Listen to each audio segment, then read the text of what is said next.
Hi dears, പുതിയൊരു വീഡിയോയിലേക്ക് എല്ലാ കൂട്ടുകാർക്കും സ്വാഗതം. വീഡിയോ എല്ലാവരും സ്കിപ്പ് ചെയ്യാതെ കണ്ട് സപ്പോർട്ട് ചെയ്യുക. ഇഷ്ടപ്പെടുകയാണെങ്കിൽ ലൈക്ക് ചെയ്യുക, കമൻറ്റ് ചെയ്യുക. അപ്പോൾ ഇന്നത്തെ വിശേഷങ്ങൾ ഞാൻ എൻ്റെ കൃഷിത്തോട്ടം ഒക്കെ ആയിട്ടുള്ളൊരു വീഡിയോ ആണ് കേട്ടോ. പിന്നെ കുറച്ച് വൈകിട്ട് ഫുഡ് ഉണ്ടാക്കുന്ന കുറച്ച് വിശേഷങ്ങളും ഉൾപ്പെടുത്തിയിട്ടുള്ളൊരു വീഡിയോ ആണ് ഇന്നത്തെ വീഡിയോ. ഇത് 4 മണിക്ക് ശേഷം എടുത്ത വീഡിയോ ആണ്. അപ്പോൾ ഞാൻ അസ്ര സ്കെച്ചിൻ്റെ ശേഷമാണ് ഈ വീഡിയോ എടുത്തത് കേട്ടോ. അപ്പോൾ ഇന്നും വൈകിട്ട് ഞാനിതൊക്കെ ഒന്ന് നനക്കും. അപ്പോൾ ഞാൻ അതൊക്കെ ജസ്റ്റ് ഒന്ന് കാണിക്കാമെന്ന് വിചാരിച്ചു. നമ്മളെ കൃഷിയൊക്കെ കുറച്ചൊക്കെ വലുതായി വന്നിക്കണ്. കൃഷി അറിയുമ്പോൾ വലിയൊരു സംഭവമാക്കി കൂട്ടല് കേട്ടോ. അപ്പോൾ നമ്മൾ കുറച്ച് കവുങ്ങും തൈയൊക്കെ വെച്ചിനു. അപ്പോൾ അതൊക്കെയാണ് ഞാൻ ഈ നനക്കണത്. ഒരു 10-15 എണ്ണം ഉണ്ട്. പിന്നെ പറഞ്ഞാൽ വലിയൊരു കൃഷിത്തോട്ടം കാര്യമൊന്നും ഉണ്ടാക്കാനുള്ള സ്ഥലവും സൗകര്യമൊന്നും നമുക്കില്ല. നിങ്ങൾക്ക് കാണുന്നവർക്ക് തന്നെ അറിയാം. അപ്പം ഉള്ള സ്ഥലത്ത് ഞങ്ങൾ കുറച്ച് സാധനങ്ങളൊക്കെ പിടിപ്പിച്ചിരുന്നു. അപ്പോൾ അതൊക്കെ ഒന്ന് ഞാൻ നനക്കുകയാണ്.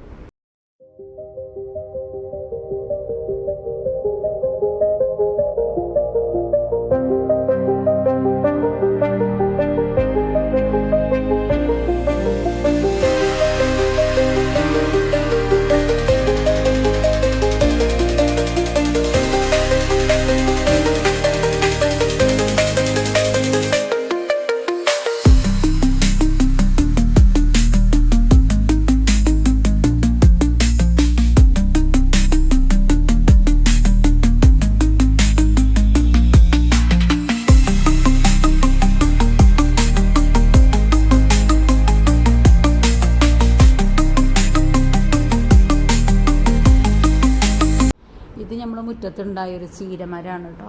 നല്ല ഇലയും കാര്യമൊക്കെയാണ് ഇതിമുണ്ടാകുക. ആകെ ഒരു മരമേ ഉള്ളൂ. ഞാൻ ഇലയിൽ നനക്കണോണ്ട് തന്നെ പെട്ടെന്ന് ഇല ഉണ്ടാവും. അപ്പോൾ ഞാൻ കുറച്ച് ഇല നുള്ളി വെക്കുകയാണ്. ഇല എന്താ വെച്ചാൽ നമുക്ക് രാത്രിക്കൊക്കെ നല്ല കാക്കുവിന് അതിരാവിലെ 6 മണിയൊക്കെ ആകുമ്പോൾ പോകും. അപ്പോൾ ഞാൻ കാക്കുവിന് ചോറൊക്കെ താളിച്ച് കൊടുക്കുക വിചാരിച്ചങ്ങാണ്ട് ഇല നുള്ളി വെക്കുകയാണ്. രാത്രിയൊക്കെ പറിക്കാൻ ബുദ്ധിമുട്ടല്ല. അപ്പം നന കഴിഞ്ഞതിന് ശേഷം ഞാനത് കുറച്ച് പറിച്ചെടുക്കുകയാണ്.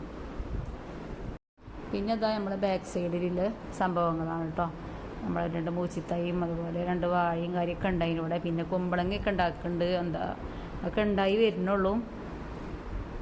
പിന്നെ കറിവേപ്പിലയും കാര്യമൊക്കെ ഉണ്ട്. അതൊക്കെ നനക്കണോണ്ട് ഇങ്ങനെ വലിയ കുഴപ്പമില്ലാതെ ഉണ്ടാവുന്നുണ്ട്. മുളകുമാരൊക്കെ പറ്റി പോയ മട്ടിനാണ്. കരിവേപ്പൊക്കെ എന്താ അറിയില്ല കേട്ടോ. ആകെ ഉരുമ്പി കിടക്കണ അവസ്ഥയിന്. പിന്നെ നമ്മൾ കുറച്ച് മുമ്പ് വളവും കരിയൊക്കെ കൊടുന്നിട്ടീന്. അതിൻ്റെ ശേഷമാണ് ഇപ്പോൾ നല്ല അടിപൊളിയായി വന്നത് കേട്ടോ. പിന്നെ ചുവട്ടിലും തന്നെ ഒരുപാട് കുഞ്ഞു മരങ്ങൾ ഉണ്ടായിക്കണം. അപ്പോൾ ഞാൻ ആരുമെന്നൊക്കെയാണ് അധികം പറിക്കൽ. കാരണം വലിയ മരം കാണുമ്പോൾ ഒന്ന് പറിക്കാമെന്നില്ല. കാരണം അത്രയും കഷ്ടപ്പെട്ട് നമ്മൾ ഉണ്ടാക്കിയതില്ല. അപ്പോൾ കാണുമ്പം എടുക്കാൻ തോന്നില്ല. പിന്നെ ഒരുപാട് മരങ്ങൾ അടിയിലുണ്ട്. അപ്പോൾ പിന്നെ അതിമെന്നൊക്കെ അങ്ങനെ എടുക്കും ഞാൻ ആവശ്യത്തിന്. പിന്നെ പറഞ്ഞാൽ നമ്മൾ വീട്ടിൽ എന്തെങ്കിലും സാധനങ്ങളൊക്കെ നമ്മൾ നനച്ചുണ്ടാക്കുമ്പോൾ അത് നമുക്ക് ഉണ്ടാക്കാനും കളിക്കാനൊക്കെ ഒരു നല്ലൊരു ഇതാണല്ലോ. കാരണം ആദ്യമായിട്ടാണ് ഞാനൊക്കെ ഇങ്ങനെ സാധനങ്ങളൊക്കെ ഉണ്ടാക്കുന്നത് കേട്ടോ. കാരണം നമുക്ക് അതിന് പറ്റിയൊരു സ്ഥലവും സൗകര്യങ്ങളൊന്നും ഇല്ല. ഇനിയിപ്പോഴും ഇല്ല. എന്നാലും എല്ലാ സ്ഥലത്ത് ഉണ്ടാക്കാനൊക്കെ ഉള്ളൊരു മൂഡാണ്. അപ്പോൾ ഇങ്ങനെ ഒരു ഇതൊക്കെ മരം കണ്ട കരിവേപ്പിൻ്റെ മരം നല്ല അടിപൊളിയും കണ്ടിപ്പോൾ ഉണ്ടാവുന്നുണ്ട്. പ്രത്യേകിച്ച് ഈ കരിവേപ്പില, മുരിങ്ങയില അതൊക്കെ നമ്മൾ വീട്ടിൽ തന്നെ ഉണ്ടാവണല്ലേ നമുക്ക് ഏറ്റവും നല്ല. കാരണം അതൊക്കെ എപ്പോഴും വേണ്ട സാധനങ്ങളല്ലേ. അപ്പം അതൊക്കെ ഉണ്ടാക്കണതാണല്ലോ നല്ലത്. ഇപ്പം ചെറിയ സ്ഥലത്തൊന്നും ഈ കരിവേപ്പില അങ്ങനെ പെട്ടെന്ന് ഉണ്ടായി കിട്ടൂല കേട്ടോ, പിടിക്കൂല. ഞങ്ങൾക്ക് ഇവിടെ എന്താ അറിയില്ല, ഇവിടെ നല്ല അതിന് പറ്റിയൊരു സ്ഥലമാണ്. അപ്പോൾ പെട്ടെന്ന് ഉണ്ടായി വന്നിക്കണം. പിന്നെ ഇതാ മുരിങ്ങ മരം. ഇത് വലിയ കായ്ക്കണ മുരിങ്ങയാണ്. അപ്പോൾ ഞാൻ അറിയാതെ കുഴിച്ചിട്ടുങ്ങാണ്ട് ഉണ്ടായപ്പോഴാണ് ഇത് ഇങ്ങനത്തെ മരം എന്ന് അറിയുന്നത്. എന്നാലും കുഴപ്പമൊന്നുമില്ല, നമ്മൾ ആവശ്യത്തിനൊക്കെ എടുക്കട്ടോ. അങ്ങനെ ഇതാ നേനൊക്കെ കഴിഞ്ഞതിന് ശേഷം ഞാൻ കിച്ചണിക്ക് എത്തിക്കണൊക്കെ നമ്മൾ രാത്രിക്കൊക്കെ ഫുഡ് ഉണ്ടാക്കുകയാണ് കേട്ടോ. ഇന്നിപ്പോൾ നമ്മൾ സ്പെഷ്യലായിട്ട് പുട്ടും ബീഫ് കറിയും വെക്കുകയാണ്. അപ്പം ഉച്ചക്ക് കുറച്ച് ബീഫ് കൊടുന്നിരുന്നു. അപ്പോൾ ഞാൻ ഉച്ചക്ക് കുറച്ച് വരട്ടിയ പോലെ ഉണ്ടാക്കി. ഇതിപ്പോൾ ഞാൻ കുറച്ച് മുളകിടാന്ന് വിചാരിച്ചു പുട്ടൊക്കെ കറിയിട്ട്. അപ്പോൾ ഞാനതിന് വേണ്ടിയിട്ട് കറി ഉണ്ടാക്കുകയാണ്.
നമ്മളെ പുട്ടും ബീഫ് കറിയൊക്കെ റെഡിയായി കിട്ടിയിരിക്കണ്. ഇന്നത്തെ വീഡിയോ ഇത്രയൊക്കെ ഉള്ളൂ.